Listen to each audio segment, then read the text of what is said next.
without any further ado, Mr. Kelly, it's all yours. Thank you, Representative Bradley, and I can promise there's nothing like test scores to zap the desire to have a soliloquy out of people. Happy birthday to Representative Hager as well. But thank you all so much for having me. And I need to just kind of preface, in addition to what Representative Bradley said in terms of my introduction, many of you have interacted with me wearing different hats. So I've taught in South Carolina for the last 18 years. I still teach AP US Government at Blythewood High School every morning. The rest of the day, I work as Director of Governmental Affairs for Palmetto State Teachers Association, the state's largest association for professional educators. I am not before you today as a PSTA employee. I'm before you today as a member of the National Assessment Governing Board appointed by the U.S. Secretary of Education in 2019. My term expires in 2023. I'm up for reappointment. That is up to the executive branch on whether I'm still doing this next year or not. But I have to draw that bright line because of federal requirements. I am not advocating today for anything. I'm simply sharing data with you from the nation's report card. And as I'll talk about, the nation's report card is not meant to be prescriptive. So I'm happy to try to field questions in regards to what do we do with this data. But I will probably in a lot of cases say, as a NAEP member, I'm not going to answer that, but if you would like to talk at another time from the perspective of PSTA, I can talk as a teacher today because NAEP, the governing board, has 26 members, and it is kind of the Noah's Ark of federal bureaucratic governing boards. By statute, it has to have a Republican governor and a Democratic governor, a Republican state legislator and a Democratic state legislator. I fill the 12th grade teacher role on the governing board. There's a current 4th, 8th, and 12th grade teacher, and I'm that particular position. So I can talk as a teacher as well today because that's what I am on NAEP. I'm also the chair of the Assessment Development Committee for NAEP. NAEP is divided into 3 standing committees, and I was appointed by our current chair is Governor Bev Perdue, the former governor of North Carolina. And Governor Perdue appointed me as chair at the beginning of this year. So that's the hat I'm wearing today, just to ground all of this. And what I'm going to talk to you about is the nation's assessment of educational progress, referred to as NAEP, or sometimes the nation's report card. So just a quick grounding on what this is, because I was in your hearing last week, and you drank from the fire hose of educational jargon. Last Friday was School to Work Day in Richland, too, so my 6th grader came to a teacher recruitment and retention task force meeting with me, to which she should get combat pay, and all she had to say afterwards was, "Dad, why are there so many different letters, SLOs and everything else?" So let me ground what these letters mean. NAEP, or the nation's report card, provides national and state data on how students are doing as a common measure across the country. And so I know 2 meetings ago, y'all heard from the Education Oversight Committee, and you talked about MAP, and you talked about SC Ready and SC Pass. NAEP is the only common achievement assessment in the United States. SC Ready is not given anywhere else. MAP is not given in all states, not even given in all districts in within our own state. NAEP is the only common metric. And since No Child Left Behind was signed into federal law in 2001, states are required to administer NAEP to students in 4th and 8th grade in reading and math on a biannual basis as a condition of getting their Title I funds, which for South Carolina is approaching $1 billion in federal funds. As I'll talk about, NAEP also administers exams in a few other areas, but those are optional for states to do. The data I'm going to share with you today is from the 2022 administration of the nation's report card. It is a biannual administration. That test actually should have been administered in 2021, but as a governing board, we decided and asked Congress for permission to delay the administration of NAEP from 2021 to 2022 because of COVID, because of the way NAEP is administered and the way that school operations were so divergent across the country and even within states, there was no way to statistically administer NAEP in a way that would have been fair and valid. In some years, as you'll see, also the assessment is administered to 12th graders, and there are also NAEP assessments in U.S. history, science, civics, technology, engineering, and the TEL assessment, technology, engineering, and learning. Those are on a as funds are available basis. So what Congress mandates is 4th and 8th grade reading and math.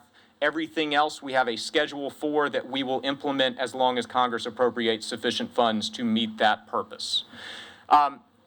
In terms of the assessment that you're looking at, the reading and math assessment was administered to students in the early part of 2022, January, February into March.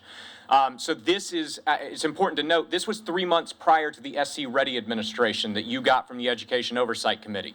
So when students took NAEP in South Carolina, they had 3 more months of learning before they took SC Ready. And I think that's a really important fact because 2022, that's the first thing to quote unquote normal school that kids had experienced since 2020. And those 3 months in the spring of 2022 meant a lot to students. So this is on the front end of a return to normalcy. SC Ready was more toward the back end. You'll also notice on there that later this spring, we will be releasing data nationally for civics and U.S. history. That'll occur in early May. And that was administered to 8th graders in South Carolina in the winter of 2022. So those are the 4 tests that were administered this winter. We're going to focus today on reading and math because we released those scores in late 2022 in October, a few weeks before there was a national election. So in terms of what's on the test, NAEP is a mix of multiple choice and open-ended responses. So it's both a selected response, multiple choice, and a constructed response where students are able to write and develop narratives. Even in math, there are open-ended components where students are able to type in responses to be able to show their particular work. In terms of who's assessed, so NAEP is unique because not every student in the United States takes it. I have a 9th grader at Blythewood High School. She never took NAEP in 4th or 8th grade because either A, she didn't fall in the right cycle. Her 4th and 8th grade year may not have been a tested year, but B, because she wasn't sampled. So the National Center for Educational Statistics samples students across the nation to get a nationally representative sample of students across the United States. That involves a lot of statistics and psychometrics that a U.S. government teacher who apparently can't keep a computer on cannot manage. So if you want to talk to somebody smarter than me on the statistics on that, I will hook you up with them, but I am not going to pretend in front of you that I can even explain how that particular sampling happens or how I can keep the computer on. In terms of South Carolina in 2022, the reading and math assessment were administered to nearly 500,000 4th and 8th graders nationwide. Cool, no signal. I don't know how anybody. So about 500,000 students nationally took the assessment. In South Carolina, there were approximately 37 4th graders who took the assessment and 36 8th graders who took the assessment. And again, those were sampled in order to get a representative sample of students in South Carolina. I'll try the unplug and replug thing. Representative McGinnis just volunteered to come help me. That's great. I don't know what I did, Ginger, other than stand here.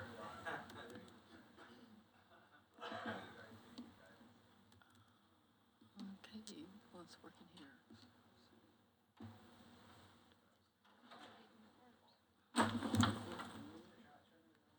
Yeah, we'll turn it on, turn it off. So again, it's a sampled test as we continue navigating technology. This is just another day in teaching. So if you are a 4th or 8th grader in South Carolina in the spring of 2022, the U.S. Department of Education tells the South Carolina Department of Education which schools need to pull samples of students. So not even all 4th graders within a selected school would take it. And then the State Department of Education communicates to the school, and those students are asked to take the assessment. The assessment is only 90 minutes in length. And it is not a high-stakes assessment in any way, shape, or form. If I get slides, I will show you. Oh, we got a circle at least. NAEP does not give student-level data because no student takes the full exam. And this is, again, where psychometrics and stats come in a way that I still don't understand. But what basically would happen is if I meet the same demographic profile as another student in terms of the sample that the federal government needs, then I will take part of the test. Other students that are in the same demographic profile will take part of the test, and collectively we provide enough data to be able to provide that data to the department. I broke Blat 110. I think he's coming up. I don't know. It still says it has no signal. All right, we're back on as far as that. Patrick, while there's a break in the Yeah. action here, did I understand you that this year we had 36 children in the fourth grade take the test? 3,600. Oh, 3,600. Yeah, Okay, sorry, I that makes a stepped whole lot more from the sense. mic. Well, yeah, 3,600 fourth graders, 3,700 Okay, I eighth was just graders. wondering how that was a rational. Yeah, no. Statistical sample. Not even the statistics magic can make that happen. Right, thank you. Can I ask a question while we have a break, Mr. Chair? Yes, sir. Explain to me again about this civics thing. Civics is not a course within itself, is it? In South Carolina, we don't have a civics course. Yeah. But NAEP is not aligned to state standards. So NAEP is a national assessment that is aligned to nobody's state standards, even in English and math. So while we don't have a standalone civics, we do have civics embedded within our social studies standards at different grade bands in South Carolina. So even in kindergarten, the kindergarten social studies standards have things about being a good community member, which is kind of a building block of civics education. Do you recall whether or not, and someone asked me this, Mr. Chair, do you recall whether or not we used to have a course in civics, a standalone civics course? During my teaching career, there has not been a state standard course in civics. High schools can have a civics elective if they choose to do so, but there's not standalone standards for that particular course in the way there is for, say, U.S. history or U.S. government. Thank you. Okay, look, Mr. Bradley said to be efficient, so I can do this with or without pretty pictures. So in terms of how these results are reported. Oh, look at that. Look at that. My Always. wife would say that was my fault. Nope, it's on me. It's just good to know smart people that can make things work. So in terms of how this is reported out, so there's the student, so there you go. And it's, again, a 90-minute assessment. That 90-minute assessment also includes a contextual variable survey that I'll talk about at the end, where we get some data on students in terms of things like resource availability and teacher availability. So those are the students in South Carolina that were assessed.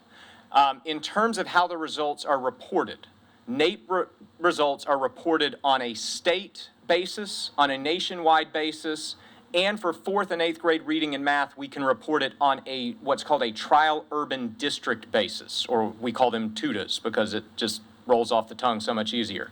There are 26 of those nationally. To qualify as a trial urban district, a school district has to meet certain criteria. You have to be a city of 250,000, have at least 1,500 kids in each tested grade level, and at least 50% of your students must either qualify for free and reduced lunch or 50+% must be a minority student population. South Carolina does not currently have a district that meets the criteria for TUDA status. Even if we did, we wouldn't necessarily be able to administer at a trial urban district level because it is dependent on appropriations from Congress. So there are more districts eligible to be a TUDA district right now than we administer because we don't have the funding for it. The closest one to us is Charlotte-Mecklenburg.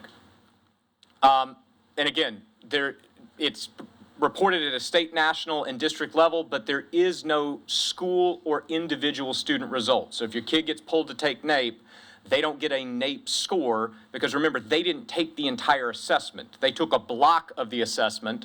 Other students like them took other blocks, and think of it like pieces to a jigsaw puzzle. Collectively, they have taken the assessment from a statistics standpoint. So that's why it would be inappropriate to give individual student results because they didn't take the whole thing. As a teacher, I can tell you that's actually kind of a nice thing because the assessment takes 90 minutes. It does not turn up instruction completely for multiple days. Why this assessment matters, NAEP is considered within the testing field to be the gold standard in assessment both nationally and internationally. International assessment systems like PISA are largely predicated on the NAEP model. So when you hear a U.S. Secretary of Education talking about we are ranked 20th in math and science, that's usually an international assessment that derives a lot of its design from what NAEP does. NAEP is also important to me as a teacher for two reasons. Number one, it can evaluate changes in what students know and can do over time. There is a statistical trend line in 4th and 8th grade reading and math that stretches back to 2000. So we can have conversations not just about where kids are now, but how they compare to where kids were. And so we can kind of see what is the impact of a policy change over time. The other thing is it's the only thing that allows us to talk about a common apples-to-apples comparison across states. So in your presentation last week, I know there was discussion of other states like Mississippi and the Mississippi Miracle. That's NAEP data that drives that. When Representative Bradley talked about wanting South Carolina to be higher than in the low 40s in various rankings, if you see that for academic achievement, NAEP is the only real metric that you can use. Even something like SAT, ACT is an imperfect measure because that is selected by students. It's not necessarily a representative sample. And this is something I was talking to Representative Vaughn about, because the General Assembly graciously funds SAT, ACT for every 11th grader in South Carolina, we get something like a universal student population. But in other states where their legislature doesn't fund that, your test scores end up being only those students who want to take the SAT or ACT to go to college. And so that doesn't give you a apples-to-apples accurate comparison. Only NAEP can do that within our system. So what were the results? So if we look at 2022, this will shock absolutely nobody, and you have these in the materials that Pierce provided for you. NAEP scores went down in 2022 nationally. But South Carolina has some interesting data that is worth digging into, and we're really a story of 2 grade levels as a state. In 4th grade reading, South Carolina students scored an average of 216 on the NAEP scale. That is just a number. What matters with that is that that was no change from 2019. South Carolina students scored just as well in 4th grade reading coming out of the pandemic as they did going into the pandemic. We are one of only 7 states in the entire country that did not experience a decline in 4th grade reading on NAEP. That 216 is the national average. So South Carolina 4th graders in reading scored on par with the national average. That was equal to Georgia and North Carolina. That was higher than Tennessee, and it was a little behind Florida, because I know we always like to talk regional comparisons as well, so I want to give you that. 31 states in 4th grade reading experienced statistically significant declines. And you're going to hear me say that phrase statistically significant a few times, and let me just be very clear on that. That is not because I think that any decline in student achievement is quote-unquote insignificant. If any child is not doing what we want them to do from proficiency, that's significant. But the phrase statistical significance is used with this assessment because it is a sample of students, in the same way that you'd have a margin of error in a political poll. So that statistical significance is what the psychometricians are saying, that it is not a change that is relevant within the sampling size. So that's 4th grade reading. Our students did pretty darn well. In 4th grade math, South Carolina students were down 3 points from 2019, but that was not statistically significant. That is within the margin that the statisticians are looking at. We were only 1 point off the national average, so our students were right at the national average in 4th grade math. We were significantly lower than Florida, but we were within 2 points of Georgia, North Carolina, and Tennessee in 4th grade math. 40 states or jurisdictions experienced declines that were considered statistically significant. So again, even though our students were down a few points from 2019, we're one of only 10 states that did not have a statistically significant decline in 4th grade math. 8th grade is the different story, and this is why we're a tale of 2 stories as a state. In 8th grade reading, our average score was down 5 points from 2019, which is statistically significant. That also outpaces the nation's average, was down 3 points. So we were down 5, the national average was down 3. We trailed North Carolina, Tennessee, Georgia, and Florida in 8th grade reading. So we trailed all of our neighbors.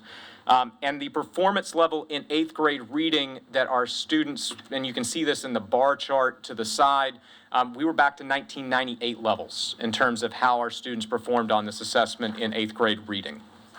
And then 8th grade math, we were down 7 points from 2019. That is the largest single administration drop in the history of NAEP, which stretches back to the 1960s. The national drop was 8 points. So the 8th grade math was a nation thing. It wasn't just a South Carolina thing. everybody was down in 8th grade math. And if you got questions on that, I've got some theories and ideas I can share at the end. That score for us was 2 points behind Florida, 3 behind Tennessee, and 5 behind Georgia. So again, we're trailing our neighbors a little bit in 8th grade math. So that's the picture for South Carolina in 2022. This final chart, and you've got these for each subject area tested in your packet, but this one I think is just compelling in terms of 8th grade math. You can see we're the gold line, the black line is the nation average. So you can see that massive decline in 2022, but it was a national and state decline. This was a national issue, and that held true across states. There was no state that performed better in 8th grade math.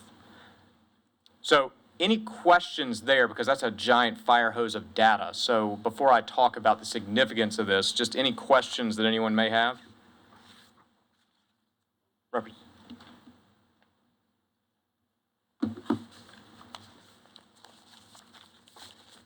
You made fun of me about the computer, and now the mic won't work.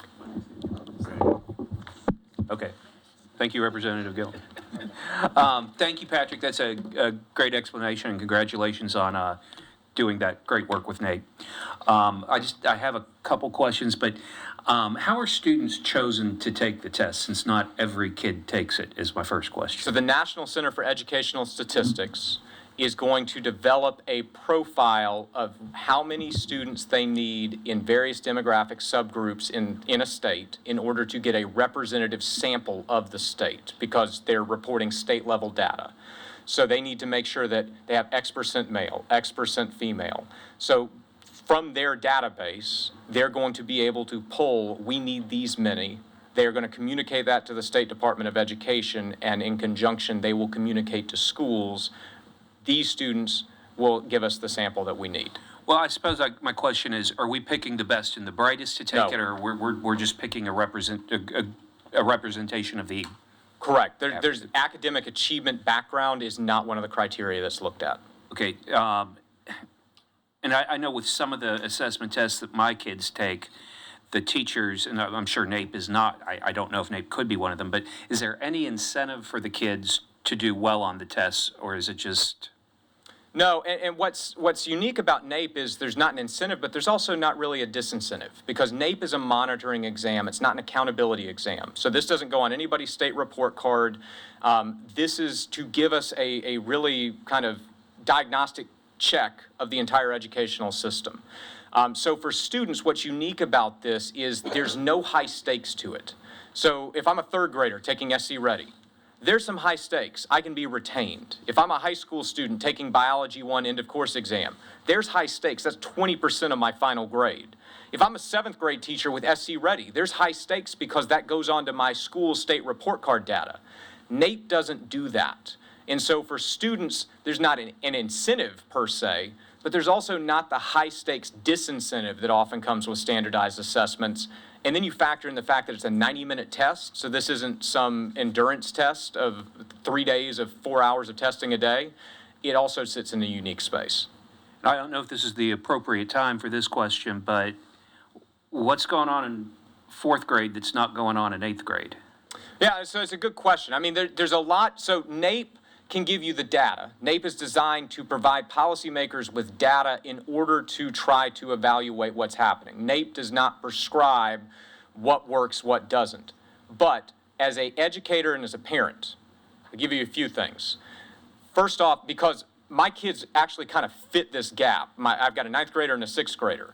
So they're kind of spaced in terms of when COVID shut the world down and they progressed through. And my wife and I navigated, and mainly my wife with me occasionally tagging in just so she could get a break, but she was better at it than me. But navigating online learning and all the disruptions, it's a lot easier to do 4th grade than it is 8th grade.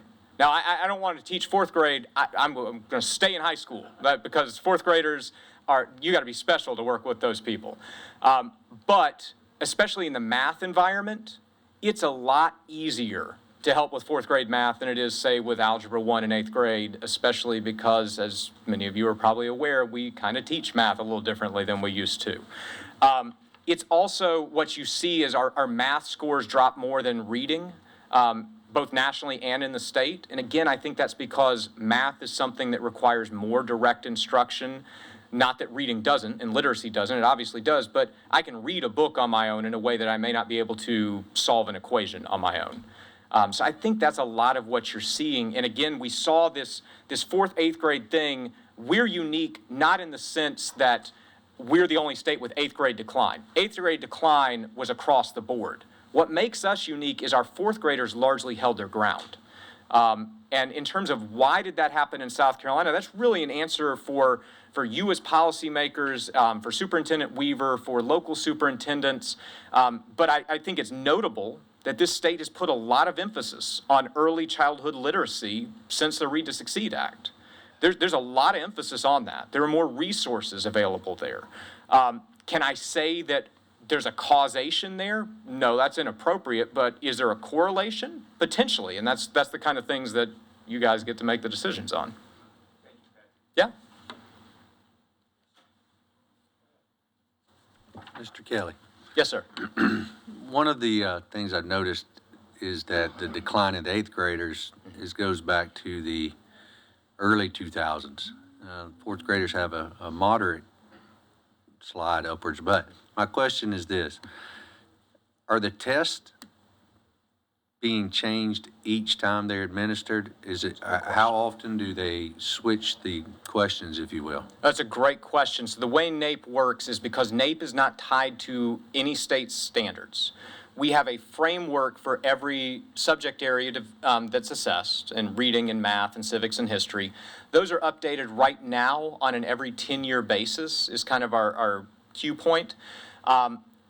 But even when we update a framework, what the National Center for Educational Statistics do so we can report a trend over time is that they will evaluate the new framework to determine, can we maintain the trend from a prior assessment, or is the change in what we're assessing so significant that it is not appropriate to compare what a student does now to what a student did then. So I'll give you an example. In the early part of this century, the trend for the math assessment was broken because the assessment started letting students use calculators for the first time. Prior to that, everything had to be done by hand. So it would be inappropriate to say that a kid in 2023 armed with a calculator, that you can draw a meaningful trend to what they were doing in 1980 by hand. But with reading and math, the trends are clear back to 2000. So what some questions are the same from assessment to assessment, and that's the kind of benchmark that the statisticians use to be able to compare and see how kids are doing over time. Some of the questions will be new in each assessment cycle, and those are kind of the ones that you're folding in from the new framework. Gotta hold my, okay. So going back to the math, the calculator, is that something that they're being allowed to use in the testing today? Yes, yeah, on pretty much all standardized tests, advanced placement, SE Ready, SAT, you name it. Because, just to tell a brief story, we were eating out at a fast food place, and our bill was $14.98. We gave a $20 bill.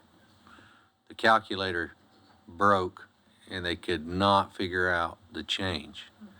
So I think a big help would be if we could get back to not using calculators and use our brain. But I know that's a different day and a different discussion. Yes, but happy to have that discussion. Thank you. Don't we get to decide that That is, to some extent? yes. That kind of policy stuff? You are the General Assembly. All right, I don't want to just superimpose on everybody, but what I would like for him to do is to share with us the idea of what the, how we use this rich Yeah. source of data, and then we'll get back to questions, if that's all right with everybody. All right, so let me just, I'll wrap up in terms of that. There's one other thing you can look at. NAEP also provides achievement levels. So kind of like SC Ready gives a student a score out of 800 and then met, not met, exceed. NAEP does the same thing. Our three indicators are basic, proficient, and advanced. They are not aligned to be quote unquote grade level because it's not aligned to state standards. So it wouldn't be appropriate to say it's grade level because we may teach a different math in third grade than another state does. So it's not designed to be that way. It's designed to be what students know and should do at a given grade level as determined by a panel of experts that are meeting in a consensus setting standard. So just another way of looking at that in terms of where we're at when you look at really above proficient is where we would like students to be. About a third of our fourth graders are above proficient in math and reading. Only about a quarter of our eighth graders are above proficient. And then basic, you can see in that third column out from the end, you've got about 75% of our fourth graders above basic in math. And then obviously it ticks down when you get into eighth grade. And what this tells us is we got a lot of work to do. Now there's some things that are telling nationally, like that fourth grade reading number, that's the 24th best score in the nation. I'm not satisfied with that because I believe you want to be first in everything. But that's a different story than saying we're South Carolina, we're 49th. We're 24th on the National Assessment of Educational Progress in fourth grade reading. Even in our quote unquote weakest area as measured by these results in eighth grade math, we're 42nd. So at no point is South Carolina riding 49th in any of these NAEP scores. What this tells us, what we do with this is we got a lot of work to do. We're not where we need to be. We want to get our students where we need them to be in order to be successful in the future. And what we do with this is we use NAEP as one tool among many. SE Ready alone can't tell you everything about a student. NAEP can't. MAP can't. You need to look at diverse sets. Just like if you go to the doctor and you get a blood test and there's something abnormal, you're going to get another test because you want to have more data and more input. As a classroom teacher, I'm partial. I think the best data is what you get from the teacher who sees the student every single day and not the test that sees the student for 2 hours one day out of the year. But we've got to look at a more robust set of data, and NAEP can provide a tool to that. NAEP can also provide a tool because it gives a data set to researchers that we can turn to. So you've got a kind of two-pager from the Hoover Institute at Stanford in your packet that is part of a study that was conducted by Rick Hanashek. He's actually on the National Governing Board and is one of the nation's foremost economists. He took NAEP data and he superimposed it on what we know about lifetime earnings potential based on academic achievement. And NAEP allows this because it's got a trend and you can compare across states. And what Dr. Hanashek found is that what we see in NAEP results have a potential long-term significant impact on our nation if things don't change. I want to emphasize the if things don't change because I'm an educator, I'm an optimist. Things will change. But if nothing changes, there are consequences from it. So what he found in his research is that South Carolina students that are in the quote-unquote COVID generation, if we just hold things as is and change nothing, they will experience a 5.1% decrease in lifetime earnings potential compared to pre-COVID cohorts of students. What that means for the state is a 1.7% decline in the GDP of the state of South Carolina in the 21st century. To put that in context, the governor in his State of the State address talked about $10 billion of economic development brought to the state last year, which is fantastic. That 1.7% decline in GDP would equate to $129.5 billion in current dollars. So that is a significant economic impact, and it paints a picture for a need for urgency, which is why your work and your service is so important and critically needed. Now, what do we do with it? To Mr. Bradley's question. The other unique thing about NAEP is it gives us data beyond student achievement scores because we give this contextual survey. We can look at the conditions that kids are learning in. You got to remember, a test score is an output, but there's inputs to every output. So what are the inputs that are leading to certain outcomes? And there's some interesting stuff in NAEP data. I'll just highlight two. The first is on the 2022 exam, we asked students about learning modes. Were you in person? Were you online? Were you bouncing between in-person and online? We found that 58% of kids experienced some remote learning during the 2021-2022 school year. Of the students who experienced remote learning, the ones who performed the worst, the bottom 25%, you can see they were less likely to have a computer, they were less likely to have a quiet place to work at home, they were less likely to have access to in-person instruction with a teacher. Resources and inputs matter. The kids who had less didn't perform as well as the kids who did. That highest performing quartile of students, you can see they had computers in quiet places and still not as much access to a teacher as I would like, but they had more access to a teacher. Kind of moving that forward, NAEP has also conducted a pulse survey since 2020. When COVID hit, the Department of Education, because NAEP already has a sampling system in place with schools, wanted to use the NAEP sampling system to find out where were kids going to school in person and where were they not. And in the course of doing that, they could peel out other data.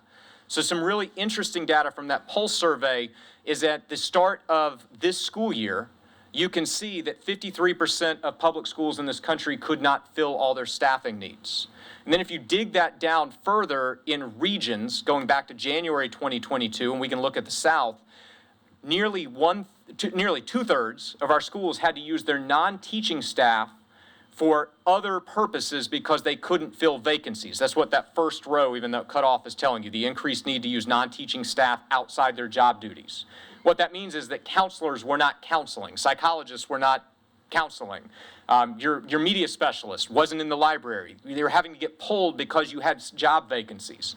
The line under it, increased need to use teachers outside of instructional duties, you can see about 6 in 10 schools in the South reported having to do that.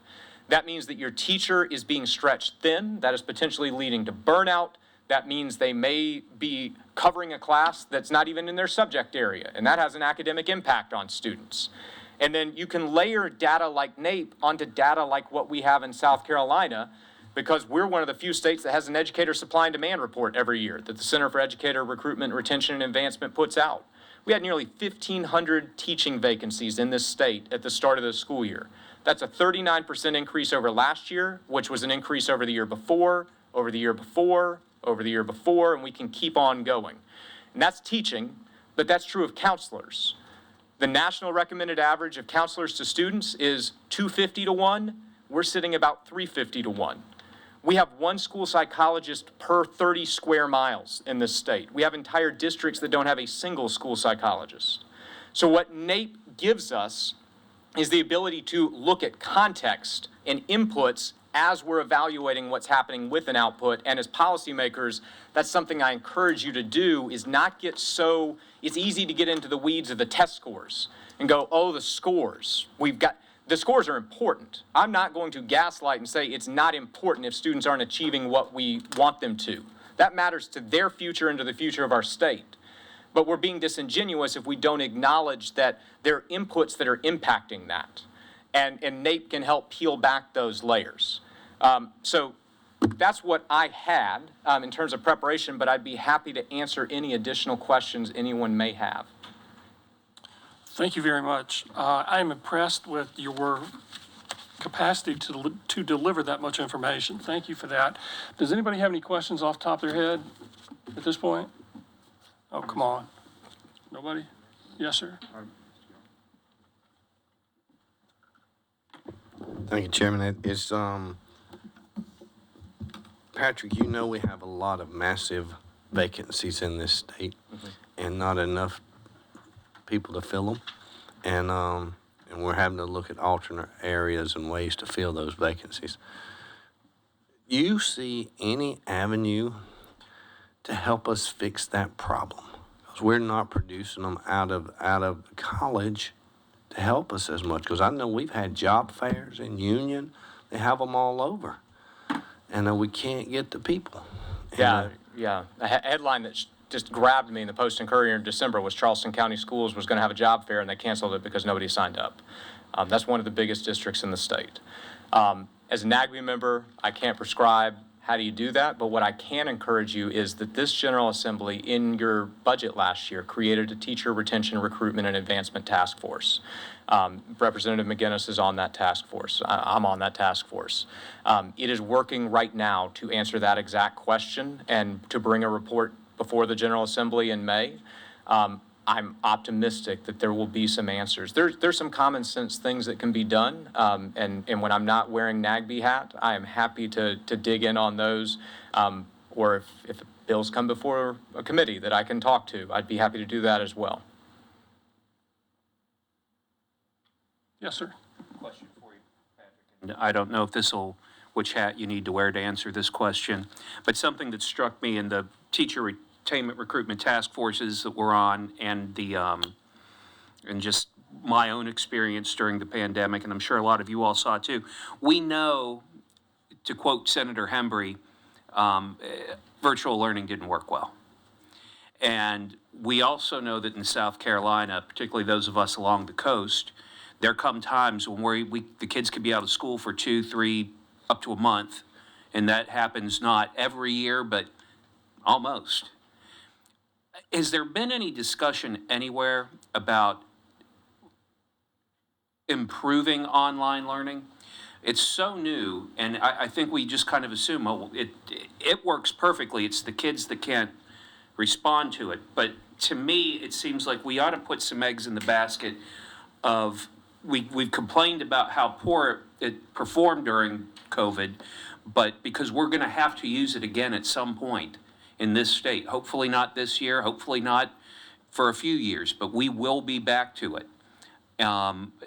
Any discussion on how to make it more effective? Well, one thing NAEP data shows from 2022 is that it was actually kind of surprising. There wasn't a massive difference. Like, I'll just be honest, as a teacher, not as an NAGB board member, I kind of expected to see difference in state performance based on were you fully back in person in 2021, 2022. The data didn't really show that. There wasn't a in fact, in some cases, in some of the grade bands, urban areas outperformed rural areas, which surprised me because most of them stayed virtual longer than the rural areas did just because of population density. That's a critical need. The data that I showed in terms of access to a teacher when students were virtual and online, that data would seem to support exactly what you're saying, that access to that bottom thing, had teacher available to help with schoolwork at least once or twice a week. Kids that had access to live synchronous instruction, now that that's part of our vocab, synchronous and asynchronous, the kids with synchronous instruction did better, the 49%, than the kids who were watching asynchronous YouTube video kind of instruction, Khan Academy kind of approach. So that would seem to indicate that that is worthy of consideration by a policymaking body. I would also add, and this is kind of stretching a little beyond the NAEP context, but I think it lends importance to what you're asking. It's easy to dismiss this remote learning piece as a COVID phenomenon, and now mercifully, hopefully, we're past it and we can get back to quote unquote normal. There's two things I'd add. A, normal wasn't working for everyone prior to COVID. Like we had problems before COVID, but the other thing is this disruption is still happening, but it's not happening because of COVID, it's happening because of school safety. In Richland 2 and Lexington 1, over 6,000 high school students lost instructional days last week because of bomb threats. Last September, states from the coast to the mountains got dismissed because of an active school shooter hoax. The high school I teach at, and my daughter attended, was one of them. She lost 3 days of instruction. What NAEP data shows us is instructional time matters. That's what that bottom line is showing you. You need that. There's the most valuable resource in all of education is time on task with a highly qualified teacher. Research consistently shows the number one factor on student achievement is the quality of the teacher in the classroom. So it begs that if I don't have access to any teacher, I'm not going to learn at the rate I would. So as we continue to grapple with these disruptions that are coming from threats and from violence, yes, that has first and foremost, a mental impact on students. I can tell you the students at the school where I teach and where my daughter attends, what happened with that active shooter drill last fall was traumatic. And I don't use the word trauma lightly, but when your daughter says, I recorded the video that said, bye dad, bye mom, that's traumatic. When she sees Richland County's finest running into the building with guns drawn, and I don't fault them, I praise them, and I am thankful for our SROs and for Leon Lott, but that is traumatic. And who else it was traumatic for was the law officers running into that building with guns drawn, thinking there was an active shooter in that building. And so we have to acknowledge, to your point about, we've got to grapple with non-traditional instructional environments until we can get a handle on what's disrupting our schools. That's going to unfortunately continue to be a reality for too many kids, which is why it's so urgent to address the school safety piece as well.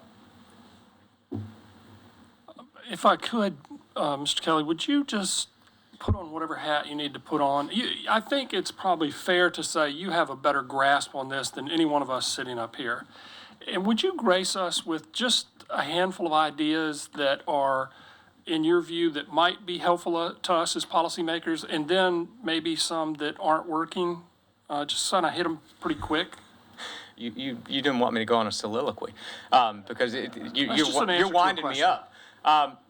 Yeah, I mean, if you ask me what are the most important things for the General Assembly to focus on, it's 3 S's. It's staffing, it's safety, and it's student success. It starts with staffing, because a high-quality teacher is the #1 in-school factor on student achievement. We've got to adequately staff our schools. That means teachers, but that also means the psychologists and the counselors, the social workers. Education is inherently a human endeavor. It is the most human of all endeavors. It's based on relationships. And if we can't give kids meaningful, positive relationships with caring adults, we are not setting them up for success. On the safety side, staffing dovetails with that, because an understaffed school is not a safe school. If you got to evacuate the building and you're down 20 teachers that day, God bless substitute teachers, but they are not going to manage an active shooter situation the same way that a fully certified, full-time individual in the building is. That is asking a bridge too far. So, but safety has to be addressed, because it is basic educational psychology 101. A child who doesn't feel safe and secure and doesn't have their basic needs met will not learn. If I feel unsafe, I can't learn. On this year's state report card data, the most striking data to me is actually not the test scores. It's not SC Ready. It's not any of that stuff. It's the climate survey that we administer to parents and to teachers and to students. The percentage of parents that said they feel like their child is safe at school compared to 2019, and I go back to that because I'm throwing COVID out. Let's go back to a normal year. The percentage dropped by 10%.